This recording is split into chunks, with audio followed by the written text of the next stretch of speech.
आज के मैच में एज ए मैच तो कुछ ज्यादा मजेदार कुछ था नहीं। लेकिन मतलब आज के मैच में इतना ज्यादा एक्साइटमेंट तो नहीं रहा। हालांकि एक्साइटमेंट बहुत रहा क्योंकि एक वन साइडेड मैच था, इसलिए वो हमको फाइट देखने को नहीं मिली जिसकी कि हमको उम्मीद थी। हालांकि श्रीलंका से हमको कोई बहुत ज्यादा उम्मीद नहीं थी कि एक फाइट दे पाएगी इंडिया को, लेकिन जितना वन साइडेड मैच हुआ इसकी मुझे बिल्कुल भी उम्मीद नहीं थी। श्रीलंका ने हालांकि शुरुआत में टॉस जीत के और इंडिया को फिर से चैलेंज करने की कोशिश की, क्योंकि इंडिया मालूम है कि चेज मास्टर्स बहुत अच्छे हैं और पहले बैटिंग करते हुए थोड़ी सी परेशानी इंडिया को हो जाती है कभी कभी, और वो हुई भी। खैर, मतलब उसके बारे में क्या कहा जाए। आज के मैच में तो इंडिया की बॉलिंग के अलावा और कुछ बात करने के लिए है नहीं। मैं देखिए, आप लोगों को मैं कई बार ये कह चुका हूं कि मैं 1980 से इंडियन क्रिकेट को फॉलो कर रहा हूं, और इंडियन क्रिकेट में जितनी अच्छी सीम बॉलिंग, फास्ट बॉलिंग अभी है, ये मैंने आज तक कभी नहीं देखी। देखिए, हमेशा पैचेस में फास्ट बॉलर्स इंडिया के हमेशा आते रहे। शुरुआत करें अगर हम कपिल देव से, तो आज भी मैं कहूंगा कि इंडिया के फास्ट बॉलर्स में जो कपिल देव का जो स्थान है वो कोई भी नहीं ले सकता। कपिल देव से अच्छा फास्ट बॉलर कोई इंडिया में हुआ नहीं अभी तक, और मुझे नहीं लगता कि कभी हो भी पाएगा। कपिल देव की तारीफ मैं करता हूं तो कपिल देव ने जो टेस्ट मैचेस में 431 विकेट्स लिए हैं, वो अपने आप में उसका एग्जाम्पल है कि वो कितना बढ़िया बॉलर था। और वो उस टाइम की बात है जबकि इंडिया में कंड्यूसिव विकेट्स नहीं हुआ करते थे, इंडिया में और कोई फास्ट बॉलर्स नहीं हुआ करते थे, और मतलब उस टाइम तो ये हालत थी कि पार्ट टाइम ओपनिंग बॉलर्स हुआ करते थे इंडिया में। और कपिल देव के साथ जब शुरुआत कपिल देव ने की थी, तो कपिल देव के साथ एक करसन घावरी थे लेफ्ट हैंडर। वो भी कोई बहुत ज्यादा फास्ट पेस नहीं थी उनकी, लेकिन वो लेफ्ट आर्मर थे, और वो कभी कभी वैसे अपने हिसाब से वो बहुत अच्छी बॉलिंग करते थे। और मेलबोर्न में इंडिया ने 1981 में ऑस्ट्रेलिया को एक मैच हराया था, जिसमें कि ऑस्ट्रेलिया को जीतने के लिए सिर्फ 125 रन चाहिए थे, लेकिन ऑस्ट्रेलिया की टीम 81 पे ऑल आउट हो गई थी। तो उसमें कपिल देव और करसन घावरी ने बहुत अच्छी बॉलिंग की थी। उसके बाद कपिल देव को देखते हुए चेतन शर्मा हरियाणा से आया, और चेतन शर्मा एक बड़ा सेंसेशनल बॉलर था। उसके बाद धीरे धीरे ये जो बॉलर्स आते रहे, 80s में कपिल देव और चेतन शर्मा, फिर उसके बाद 90s में जवागल श्रीनाथ, वेंकटेश प्रसाद, ये लोग फास्ट बॉलर्स आए। इन लोगों ने इंडिया को काफी हेल्प किया एज फास्ट बॉलर्स। और फिर 90s का एंड होते होते धीरे धीरे और बॉलर्स आने लगे बीच बीच में, लेकिन वो बहुत कम टाइम के लिए खेलते थे। फिर 2000 में जहीर खान आया, और जहीर खान के साथ मुनाफ पटेल और भी कई बॉलर्स आए, और फिर धीरे धीरे तो ये जो इन लोगों ने अपनी ये जो कमी थी फास्ट बॉलर्स की, इसको धीरे धीरे पूरा किया, और अब तो आप देख रहे हैं कि फास्ट बॉलर्स की भरमार है। लेकिन फास्ट बॉलिंग यूनिट, और मैं कहूं कि एज अ बॉलिंग यूनिट, जो इंडिया की अभी जितनी कंप्लीट लग रही है, ऐसी कभी भी आज तक नहीं हुई। किसी भी टाइम में ऐसी नहीं थी। इंडिया के पास हमेशा एक या दो बॉलर्स अच्छे हुआ करते थे, और वो तो कपिल देव ने बहुत टाइम तक, मेरे ख्याल से कम 15 साल तक वो भार जो है फास्ट बॉलिंग का अपने कंधों के ऊपर संभाल के रखा।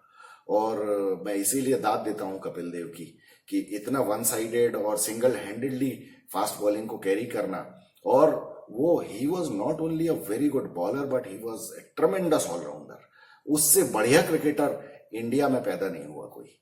आप बात सचिन तेंदुलकर की कर लें, विराट कोहली की कर लें, किसी की भी कर लें, लेकिन एक मतलब जिसको कहते हैं ना कि एक ऑर्डिनरी सी टीम में एक एक्स्ट्रा ऑर्डिनरी प्लेयर। और कपिल देव के टाइम में कपिल देव, इमरान खान और रिचर्ड हेडली, इयान बॉथम, ये 4 वर्ल्ड के टॉप ऑलराउंडर्स खेलते थे, और उसमें कपिल देव की परफॉर्मेंस सबसे आगे रहती थी जब भी इनकी टीमों के अगेंस्ट खेलता था। तो मुझे बहुत खुशी होती है कि आज सबसे ज्यादा अगर प्राउड कोई फील कर रहा होगा इंडिया की फास्ट बॉलिंग को देखते हुए, तो वो कपिल देव और हमारे जैसे फैंस, जिन्होंने वो स्ट्रगल का टाइम देखा है, जब इंडियन टीम बहुत स्ट्रगल करती थी फॉरेन में जाके, जब ये लोग फास्ट बॉलिंग को नहीं खेल पाते थे और इंडिया में आके फास्ट बॉलर्स इनकी धज्जियां उड़ा देते थे, तब आज जिस तरह से हम ये देख रहे हैं अपनी फास्ट बॉलिंग यूनिट को, आज फास्ट बॉलिंग यूनिट ने सारी टीमों को तहस नहस करके रख दिया है। और ये बहुत अच्छा हुआ है, it is a blessing in disguise कि ये जो 2 टॉस इंडिया ने हारे, खैर दोनों ही टॉसेज ये लोग हार गए थे, इंग्लैंड के अगेंस्ट भी और श्रीलंका के अगेंस्ट भी, जिसमें सामने वाली टीमों ने फायदा उठाने की कोशिश की कि इंडिया चेजिंग में अच्छे हैं तो इनको हम पहले बैटिंग दे देते हैं तो शायद हम इनको ओवर पावर कर सके। लेकिन इंग्लैंड के अगेंस्ट भी वही हुआ, फास्ट बॉलिंग ने धज्जियां उड़ा दी इंग्लैंड की और आज श्रीलंका को तो तहस नहस कर दिया, नेस्त नाबूद कर दिया। अब मैं पूछता हूं उन भिखारी पाकिस्तानियों से जो कि शाहीन शाह अफरीदी की जो बॉल थी, जो महमूदुल्लाह को जिसने आउट किया था, वो वकार पाकिस्तानी, रमीजा बानो, ये सारे के सारे कह रहे थे कि this is the ball of the tournament. आज ऐसी बॉल ऑफ द टूर्नामेंट कम से कम 4 फेंकी है इंडियंस ने, जसप्रीत बुमराह ने, मोहम्मद सिराज ने, मोहम्मद शामी ने। लेकिन मजाल है कि एक बार फूटे मुंह से कोई पाकिस्तानी बोल दे तुम्हारी तो खैर हम बैंड बजाएंगे, तुम खैर अब तो तुम्हारे साथ हमारा मैच होना ही नहीं है। और मैं तो चाहता हूं अब कि इंडिया ये किसी तरह से आ जाए, ये चौथे नंबर पे, फिर सेमीफाइनल हो ही जाए इनके साथ। इनकी जो चटनी बना के भेजेंगे ना, इनको जिंदगी भर याद रहेगा, जैसा आज श्रीलंका के साथ हुआ है। एशिया कप में जब फाइनल हुआ था और श्रीलंका को 50 रन पे ऑल आउट कर दिया था, आज श्रीलंका की वही हालत हो गई। खैर उसके पहले हम बैटिंग की बात करें। जब बैटिंग शुरू हुई इंडिया की तो देखिए, आपको मैं कई बार पहले भी कह चुका हूं, मैंने 2-3 मैचेस पहले भी ये कहा था कि रोहित शर्मा की सबसे बड़ी प्रॉब्लम है कि ये बिना नॉकिंग किए चला आता है और इसके पैर मूव नहीं होते हैं। ये पहले मैच में भी इसके साथ यही प्रॉब्लम हुई थी ऑस्ट्रेलिया के अगेंस्ट, और आज के मैच में भी इसके साथ यही हुआ है। श्रीलंका के मधुशंका ने जो इसको बोल्ड मारा है दूसरी बॉल पे, एक तो वो बॉल उसने बहुत अच्छी फेंकी, मतलब मैच की सेकेंड बॉल ही उसने कटर फेंक दी, लेकिन फायदा उसको इसलिए हुआ क्योंकि रोहित शर्मा के पैर हिले ही नहीं। आप पिक्चर देख लीजिए, मैं पिक्चर लगा रहा हूं इसमें, आप देखिए रोहित शर्मा अपनी जगह खड़े खड़े खेल रहा है और बॉल उसको मिस करके चली गई, बोल्ड हो गया वो। अब देखिए आज का मैच हम जीत गए, 1 साइडेड जीत गए, 302 रन से जीत गए, ये सब बहुत अच्छी बातें हैं। लेकिन आप यही सोचिए कि ये नॉकआउट मैच होगा तो क्या होगा। उसके बाद आपने देखा शुभमन गिल और विराट कोहली, इन दोनों की कितनी बुरी हालत हो गई थी। श्रीलंकन बॉलर्स ने बहुत अच्छी बॉलिंग की है। आप इंडिया की बॉलिंग को आप देख के कह रहे हैं, लेकिन श्रीलंका के ओपनिंग बॉलर्स ने नाक में दम कर दिया था। And they both the bowlers deserve wickets.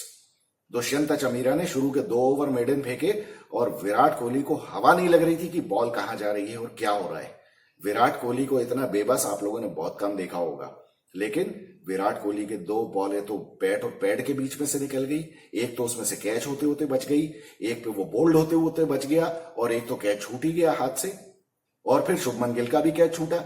अब आप ये मान के चलिए कि अगर मान लीजिए विराट कोहली और शुभमन गिल के भी वो कैच पकड़ लिए होते श्रीलंकन्स ने, तो इंडिया के 15 रन पे 3 विकेट हो गए थे। आज श्रेयस अय्यर ने जिस तरह से बैटिंग की है, हम लोगों को बड़ा अच्छा लग रहा है सुनने में कि अरे श्रेयस अय्यर ने क्या 56 बॉल पे 82 रन बना दिए। लेकिन इसी श्रेयस अय्यर को हम देख चुके हैं, जब इंडिया प्रेशर में होती है तो इसके चेहरे पे कैसी हवाइयां उड़ती हैं और किस तरह से हमने इसको बैटिंग करते हुए देखा है।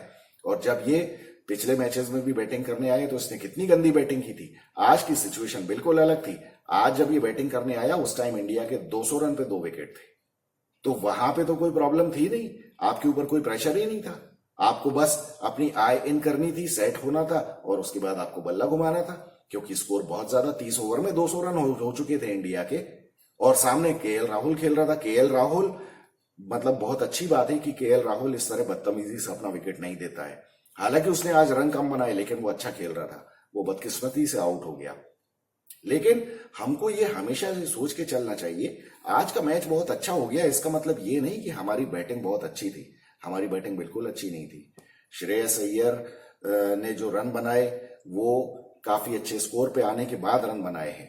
विराट कोहली और शुभमन गिल, इन लोगों ने रन बनाए, लेकिन मेरे हिसाब से तो ये 15 रन पे आउट हो चुके थे। आप ये क्यों मान के चलते हैं कि आपको हमेशा लाइफ्स मिल जाएंगी। और विराट कोहली की भी बैटिंग की जो कमी है उसका बहुत अच्छा फायदा उठाया बॉलर्स ने। ये कोई दूसरे अच्छे बॉलर्स होंगे तो ये छोड़ने वाले नहीं है। और हर बार 15 रन पे 3 विकेट होने के बाद आप मैच जीत जाएं, ये कोई जरूरी नहीं है। अभी नॉकआउट मैचेस आने दीजिए। मैं वही कहता हूं आपसे, ये मैं भगवान से प्रार्थना कर रहा हूं कि भैया ये इसको कोई बोल दे रोहित शर्मा को कि थोड़ी नॉकिंग करके आया कर, तेरे पैर नहीं चलते हैं, तेरा पैर चलना बहुत जरूरी है। खड़े खड़े खेलेगा तो बॉलर तो बॉल घुसेड़ ही देगा। वही हुआ है इसके साथ और वही कई बार हो चुका है। लेकिन अभी भी इसको समझ में नहीं आ रहा है या इसको कोई बता नहीं रहा है। सिर्फ ये कहने से कि मेरी जिम्मेदारी है, मैं अच्छा करूंगा, मैं अच्छा करना चाहता हूं, मैं कर दूंगा, ये सब नहीं होता है। आपको टेक्निक का ध्यान रखना पड़ता है। रोहित शर्मा के पैर चलना बहुत जरूरी है। उसके पैर शुरू में नहीं चलते हैं, वो तो देखिए ऐसा है, बिल्कुल नॉर्मल है। अगर आप बिना नॉकिंग किए आएंगे, अगर आप बिना पैर हिलाए डुलाए चले आएंगे तो आपके पैर नहीं चलेंगे क्रीज के ऊपर। वो सेमीफाइनल में अगर आप करेंगे नॉकआउट मैच में बहुत भारी पड़ जाएगा, क्योंकि वहां पे टीम श्रीलंका की नहीं होगी जो कि आपके कैच छोड़ दे।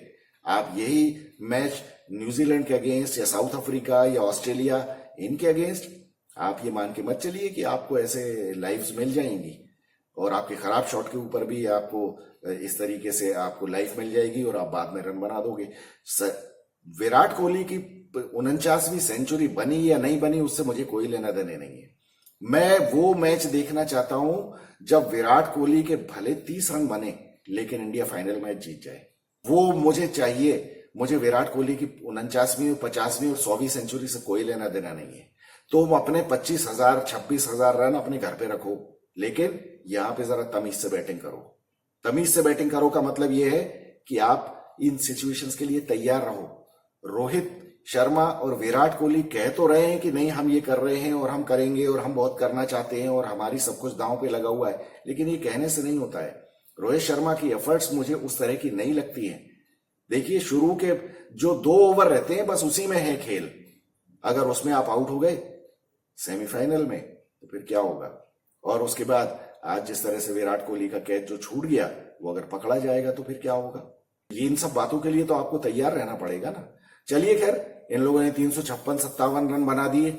उसके बाद जब बॉलिंग की टाइम आया, बॉलिंग में तो जसप्रीत बुमराह भगवान उसको लंबी उम्र दे, पहली बॉल पे उसने विकेट ले लिया। उसके बाद अगले ओवर में सिराज ने पहली बॉल में विकेट ले लिया। सिराज के लिए आज मुझे बहुत अच्छा लग रहा है, क्योंकि अब ये जो सेमीफाइनल की स्टेजेस आ रही हैं इसमें सिराज का कॉन्फिडेंट होना बहुत जरूरी है। पिछले 3 मैचेस में सिराज ने बिल्कुल अच्छी बॉलिंग नहीं की थी। आधी विकेट पे और उल्टी सीधी बॉलिंग और out of the off stump bowling और सब पे पिटाई खाई और शॉर्ट पिच बॉलिंग की। ये आज बहुत ही बढ़िया बॉलिंग की है और इस मामले में मैं रोहित शर्मा को भी दाद दूंगा और इंडियन मैनेजमेंट को भी कि उन्होंने सिराज को चेंज नहीं किया। चेंज से मेरा मतलब है कि ऐसा नहीं किया कि मोहम्मद शमी को उन्होंने ओपन बॉलिंग करने को दे दी हो, क्योंकि मोहम्मद शमी की तो जितनी मतलब आप लोग गवाह हैं इस बात की कि मैं तो मोहम्मद शमी का बहुत बड़ा फैन हूं। मुझे हमेशा रोहित शर्मा से ये शिकायत रही थी कि ये शमी को टीम में क्यों नहीं लेता है और ये शार्दुल ठाकुर के पीछे पड़ा रहता है। किसी भी हालत में शार्दुल ठाकुर की जगह नहीं बनती है मोहम्मद शमी के आगे।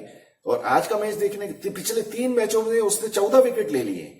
बताइए, वो कहीं भी नहीं था। आज आपकी टीम 7 मैच खेल चुकी है। अगर 7 मैच शमी को खिलाए होते तो उसके 32 विकेट होते।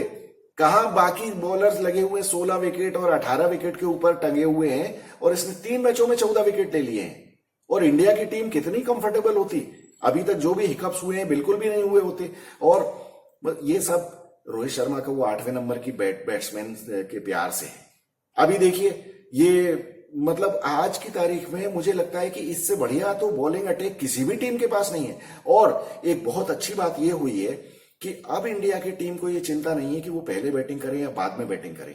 अब ये सामने वाली टीमों को ये सोचना पड़ेगा कि ये इंडिया को कब बैटिंग करवाएं, क्योंकि उन्होंने ये देख लिया है, सभी टीमें ये मैचेस देख रही हैं, जब से शमी आया है बाद में इंडिया ने जब बैटिंग की है, बॉलिंग की है, तो इंडियन सीमर्स ने बैट्समैन को हिलने नहीं दिया है।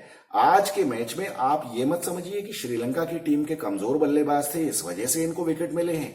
आज जिस तरह की वर्ल्ड क्लास बॉलिंग हुई है सिराज, जसप्रीत बुमराह और मोहम्मद शमी की तरफ से, इसके सामने कोई भी बैट्समैन होता वो ऐसे ही पानी मांगता। आप क्या सोचते हैं, बाकी सारे किसी बैट्समैन की इतनी अच्छी टेक्निक है क्या? इंग्लैंड के बैट्समैन का क्या हाल किया था इन्होंने। और आज श्रीलंका के जो बैट्समैन हैं वो भी इतने गए गुजरे नहीं है, लेकिन वो तो बॉलिंग ही इतनी आउट ऑफ द वर्ल्ड हो रही थी कि इसके सामने कोई भी बैट्समैन, चाहे डीकॉक और ये वंडर डुसान, इनके बस का कुछ है नहीं। अगर इस तरह की बॉलिंग होगी तो कोई भी नहीं खेल सकता है। ये सबको पैक करके भेज देंगे। तो अब सामने वाली टीमों के सामने सबसे बड़ी प्रॉब्लम ये है कि इंडिया को बॉलिंग कब करवाएं। मुझे लगता है कि अब सारी टीमें ये सोचेंगी कि इंडिया से अब पहले बॉलिंग करवा लो, क्योंकि पहले इतनी ज्यादा स्विंग नहीं होती है बॉल। अभी जितने भी मैचेस इंडिया ने खेले हैं जिसमें इन्होंने पहले बॉलिंग की है उसमें स्विंग इतना ज्यादा नहीं मिला है, क्योंकि दिन में थोड़ी सी गर्मी रहती है। शाम को जो होता है उसमें अब सामने वाली टीमें ये सोचेंगी कि अब कोशिश हम ये करें कि हम कुछ रन बनाएं और बाद में फिर हम बैटिंग करने के लिए इंडिया को बुलाएं, और जब स्विमिंग कंडीशंस होती है तो हम थोड़ा सा फायदा उठाने की कोशिश करें। अब सामने वाली टीमों के सामने बहुत बड़ा क्वेश्चन है कि ये इंडिया को क्या करवाए। मतलब आज देखिए, पहला तो 0 पे विकेट गिर गया, फिर दूसरा 2 पे, फिर तीसरा 2 पे, फिर 10 पे, फिर 14 पे।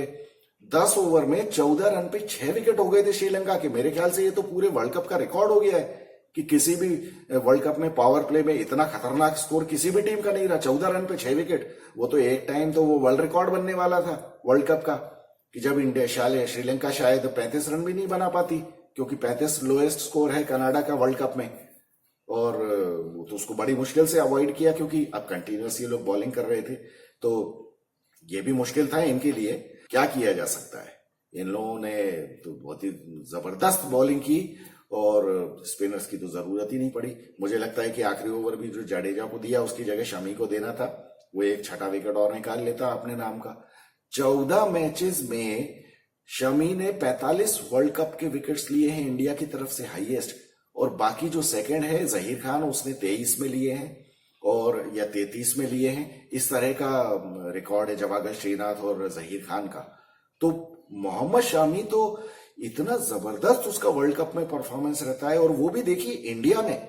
ये ऑस्ट्रेलिया में या अगर इंग्लैंड में होता तो मैं एक बात मान सकता था, लेकिन आज की तारीख में इंडिया में इस तरह की बॉलिंग परफॉर्मेंस, मेरे ख्याल से सारी दुनिया की टीमों के बल्लेबाजों के ऊपर हवाइयां उड़ रही होंगी कि अब इंडिया के साथ मैच होगा तो क्या होगा, और उनके बॉलर्स के ऊपर भी कि इंडिया के बल्लेबाजों के हत्थे पड़ गए तो क्या होगा। अब बहुत अच्छी बात हुई है कि आज ये चंगू मंगू शुभमन गिल और श्रेयस अय्यर ने भी रन बना दिए। इन लोगों ने ठीक ठाक बैटिंग की, हालांकि शुभमन गिल का कैच छूटा, लेकिन श्रेयस अय्यर ने अच्छी बैटिंग की। अब ये देखिए, मुझे ऐसा लगता है कि जो सैटरडे को श्रीलंका ये साउथ अफ्रीका के साथ मैच है, अगर हार्दिक पांड्या फिट हो भी जाता है तो मुझे लगता है कि हार्दिक पांड्या को नहीं खिलाना चाहिए, क्योंकि अगर वो थोड़ा बहुत भी, अगर 5% भी अगर उसको कुछ प्रॉब्लम है तो इस मैच में उसको रेस्ट ही देना चाहिए, क्योंकि अब इंडिया ने क्वालिफाई कर ही लिया है, और मोर और लेस इंडिया देखिए नीदरलैंड्स को हरा के वो नंबर 1 पे ही फिनिश करेगी। तो हार्दिक पांड्या को टीम में ना लाने की जल्दी करते हुए इनको आराम से इसी टीम को खिलाना चाहिए। श्रीलंका साउथ अफ्रीका के साथ वैसे तो हम वैसे ही मैच जीत जाएंगे इस टीम के साथ, हार्दिक पांड्या की जरूरत हमें नहीं पड़ेगी, क्योंकि हाँ ये साउथ अफ्रीका, मुझे नहीं लगता साउथ अफ्रीका इंडिया के सामने कर पाएगी ये सब। साउथ अफ्रीका ने जिस तरह की परफॉर्मेंस अभी ये जो पाकिस्तान और नीदरलैंड्स के अगेंस्ट दी है, उसके बाद इंडिया के साथ ये कॉम्पीट करेगी, ये सोचना भी मुझे तो हंसी वाली बात लगती है। इनके तो भूस भर के भेज देंगे इंडियंस, वो कोई टेंशन की बात नहीं है। इसलिए हार्दिक पांड्या को एक मैच और रेस्ट करने दो, उसके बाद नीदरलैंड्स के अगेंस्ट जरूर खिलाओ, क्योंकि सेमीफाइनल के पहले उसका रिदम में आना, बॉलिंग करना, बैटिंग तो हालांकि उसकी नीदरलैंड्स के अगेंस्ट शायद नहीं आएगी, लेकिन वो करना जरूरी है, उसको मैच में आके वो एक्सपीरियंस करना जरूरी है सेमीफाइनल के पहले, क्योंकि सेमीफाइनल में हार्दिक पांड्या का होना जरूरी है। फिर जब हार्दिक पांड्या आता है टीम में तो आप सूर्य कुमार यादव को आप बिठा सकते हैं, क्योंकि श्रेयस अय्यर ने अभी रन बना दिए, लेकिन श्रेयस अय्यर को भी जरा डांट डपट के रखना जरूरी है कि भैया तू बाउंसर के ऊपर छोड़ दे, उसको जाने दे, कोई टेंशन मत ले, वो बहुत सारी बॉलें मिलेगी तुझे मारने के लिए, क्योंकि यह हिटिंग अच्छी कर लेता है। और उसके बाद फिर देखेंगे कि क्या होता है। अभी इधर तो बाकी तो ग्रुप में लगी है, मारकाट मची हुई है, पाकिस्तानी बड़े खुश हो रहे हैं कि हम भी आ जाएंगे, न्यूजीलैंड वाले बेचारे सहमे हुए हैं, उनको इंजरीज भी हो गई हैं, सब हो गया है, लेकिन इंडिया की तो बल्ले बल्ले हो गई। इंडिया की बल्ले बल्ले ऐसे ही नहीं हो गई है, इंडिया ने बहुत मेहनत की है, बहुत कुछ किया है, लेकिन मेरी भगवान से प्रार्थना है कि भैया ये रोहित शर्मा को जरा उसका पैर चलवा दे शुरू के 2 ओवरों में, उसके बाद ये श्रेयस अय्यर नालायक को बोल दो कि भैया बाउंसर छोड़ दे, बाकी विराट कोहली और शुभमन गिल थोड़ा सा ग्राउंड पे शॉट खेलो, हवा में मत खेलो, गड़बड़ मत करो। बाकी बॉलर्स को तो कुछ बोलने की जरूरत नहीं है, मुझे शमी से बहुत ज्यादा उम्मीदें हैं, बुमराह से बहुत ज्यादा उम्मीदें हैं और सिराज से भी। और बाकी अपने ये जडेजा और कुलदीप यादव तो ये तो जो करते हैं वो करते ही रहेंगे। अब टीम में कोई चेंज करने की जरूरत नहीं है। हार्दिक पांड्या को अगले मैच में मत लाओ, इसी टीम को खिलाओ। और साउथ अफ्रीका को तो वैसे ही हरा दोगे तुम लोग, चाहे पहले बैटिंग करो चाहे बाद में बैटिंग करो। साउथ अफ्रीका पहले बैटिंग करके बहुत ज्यादा उछल रही है, तो आप लोग क्या सोच रहे हैं कि ये इंडिया के अगेंस्ट भी 350 बना देंगे? इनकी ऐसी तैसी फिर जाएगी। अभी देखना तो आप, इंडिया के अगेंस्ट पहले बैटिंग करते हुए कोई भी टीम नहीं बना पाई है रन, चाहे वो कोई भी हो। इसलिए आप लोग चिंता मत करो, वो तो उसके बाद देख लेंगे अपन साउथ अफ्रीका को। तो कुल मिला के बहुत अच्छी परफॉर्मेंस रही। देखिए, मैं हमेशा कहता हूं कि bowlers win you tournaments, batsman they save the match, they sometimes win you the matches, but ultimately आपके बैट्समैन अगर 450 रन भी बना दे, लेकिन अगर बॉलर्स रन नहीं रोकेंगे, विकेट्स नहीं लेंगे, तो आप सामने वाली टीम भी आपको 451 बना देगी। इसलिए बॉलर्स का फॉर्म में आना मेरे लिए बहुत खुशी की बात है और आप सभी लोगों को बधाई हो। मैं बहुत ज्यादा खुश हूं, आप सब लोग भी खुश होंगे। बहुत बढ़िया परफॉर्मेंस मोहम्मद शमी की, बॉलर्स की, सभी बॉलर्स की, और बैटिंग भी अच्छी चल रही है। बस भगवान थोड़ी कृपा बनाए रखे। I am Vikas Saxena, the biased analyst. Thank you so much.